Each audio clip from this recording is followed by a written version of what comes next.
I'm dropping the hammer. No, you're not.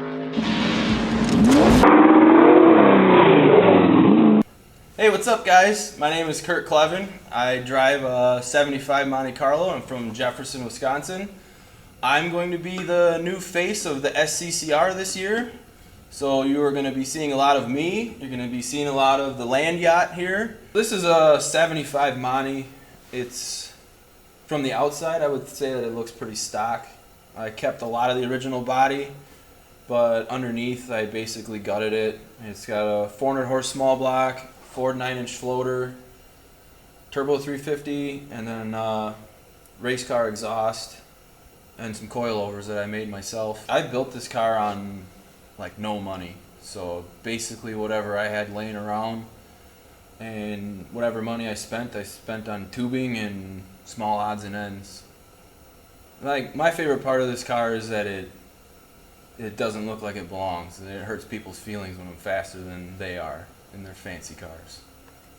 Plans for this year are, first and foremost, it's going to get a paint job, as I think I owe it to it. We're going to do a little two-tone stuff. You'll see more of that this year. I kind of want to finish it a little more, get a little more, like paint some stuff that I made so it looks a little more presentable. And then if I have some money left over, I want to put bigger brakes in the front to help stop it better. In general, just to try to finish it a little more. Make it look more like a race car instead of just something I threw together real quick. So my love for racing started back when I was a kid with my dad. They drag raced, and I was there because I love cars. And one day he told me, "You want to go take this for a rip?" And he had a 46 Ford pickup. So of course, I could barely see over the steering wheel. So I drove it, backed it down the driveway, and he taught me how to do a brake torque. So I did this huge burnout right in the middle of the street, and then hauled ass back up the driveway. And then from that point on, I was like, I gotta have a steering wheel in my hand. So 2001, we started racing oval track stuff. I did that for till 2015, 2016 was my last year. Up until 2009, I'd kind of been underfunded. 2009 rolled around, I had some money, built a brand new race car, got hooked up with a team, pretty successful. I won a couple of those trophies, won a couple features, got third overall in points. Then we were gonna go traveling the next year, and our shop burned down that following winter. So I was out of a ride. 2011, I started driving for a guy in Jefferson. Pretty successful, won 4 more races, got second overall in points. That phased out, and then I started driving Midwest trucks, and kind of had like mediocre success or top 3. Never won a race. But that stuff, it's like a full-time job. If you want to be fast in the next levels coming up, you basically have to spend a whole week and the weekend, and then pray you don't tear nothing up, because then now you got even more work to try to fix it. And that stopped making it fun for me. So when circle track racing got to be too much of a job and less fun, I needed something that was different, that was more relaxing to me. And that's when I started doing track attacks at Jefferson. To basically a figure 8. I had an 85 SS that I've had for 20 years, and that was kind of like a pro touring autocross type car that I wanted to do, but it wasn't to the level where I was going to win. And then that's when I met Al Roberts, and he had a C10, and that C10 was, badass. That thing is what inspired me to do what I'm doing today. And the funny thing about that story is he sold the C10 and bought a Monte Carlo. So him and I both had Montes. We started talking, became friends. Over the winter, he bought his truck back. So then he had this Monte sitting here. And I was thinking, like, I kind of like that car. So we made an agreement, and I purchased this thing for $1,500, and it was a clean Arizona, not a drop of rust on it. Like, you don't have any business cutting this thing up, but I did. And that's what brought me to today. And here we are. My short-term goals for this car was for one thing and one thing only, and that was to go to Jefferson Speedway for the track attacks and beat Tony Salentine's Mustang, who'd been dominating every race. And that trophy here, I'll even grab it because I want him to make sure he sees it. This one right here where it says track attack winner. Next year there's going to be a lot more of these. That's the goal. One of them.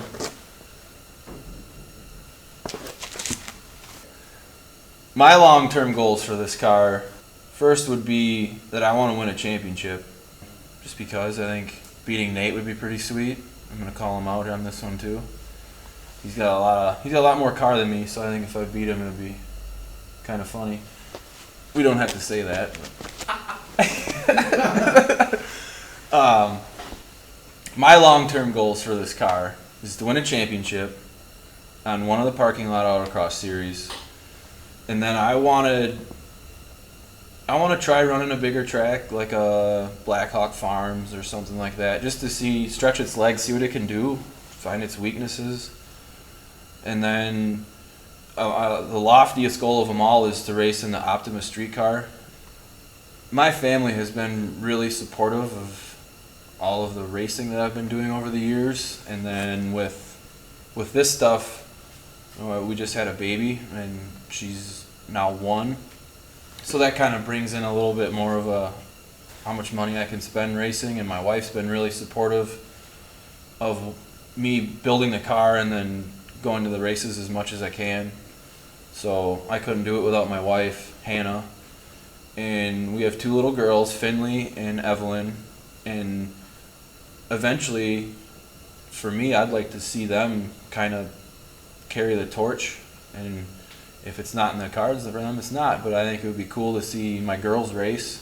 The reason I chose the autocross over anything else is, to me, autocross is like a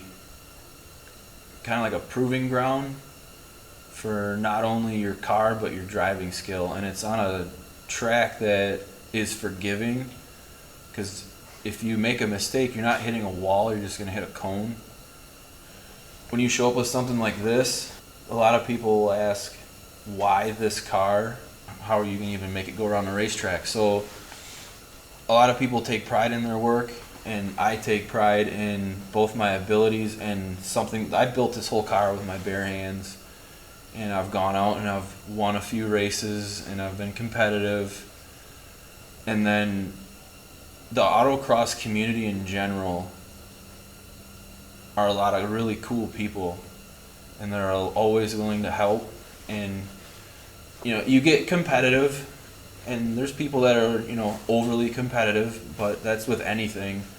But when it's all said and done and we're all done for the day, and you can just sit down and laugh and joke about the things that you've done, and it's a fun atmosphere to learn, and there's no real judgment for, if you did terrible, nobody cares. You're there. That's why I like doing this more than anything, because there's a lot of motorsports where it's, there's always pressure to win. There's always pressure to spend the most money, to have the nicest car. I mean, I don't have either, and I'm just out having fun, and there's people out there that I've met along the way that are awesome people, and that's what's most important to me. The reason I like racing with the SCCR is it doesn't matter if you have a $100,000 car or a $2,000 beater. You just come out and learn, and you pay a little fee and have some fun. If you're scared, that's fine. Hop in. I wish I could give somebody a ride along, maybe next year, who knows. Put one on, jump in a car, and if you like it, go grab your car, get in line, pay the money, and turn a lap. You'd be surprised what it'll do. And if you're nervous, I get it. My first time, I had no idea what I was doing. Never seen an autocross track in my life. But eventually, I just went. I signed up. Sign-up's easy. Everybody greets you with a smile. They check your car real quick, and you get in line. And then you kind of get anxious, and you get a little nervous. And you get out on a track, and it's the most fun you're ever going to have And you don't even have to be fast. It's just fun to be out there weaving around. You might think you're going slow, but it's not. And it's a lot of fun. And once you do one, you're going to get hooked. And you want to keep coming back for more. And then pretty soon you'll be building cars like this. And then you'll be wanting to win championships. Go to the website, SCCRrace.com. Find the Autocross tab. Click the link. It'll give you a rundown of every race. Pick your race. Come on out and have some fun. See if you can beat me. I don't know. I don't think you can. You can try. You never know. We'll see you there.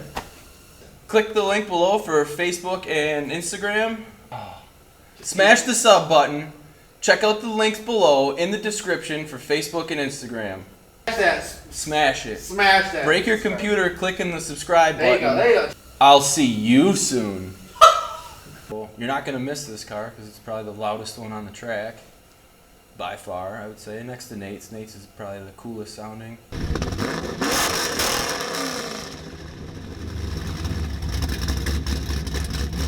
I'll give him a little plug. Well, that's getting shot out of there. No, it's not. That's staying in there. This one gets bigger though.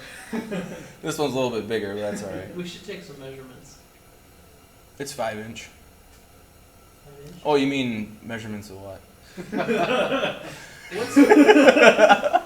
What's bigger? You want me to do a little pizzazz? Yeah, a little pizzazz. Okay, we'll do some pizzazz. Let's see here. Damn. Raul's kicking over shit. Come on, Raul. He's trying to get pumped and you're ruining the moment. Yeah, I gotta pizzazz it up here. Alright, you ready? We'll see you out there.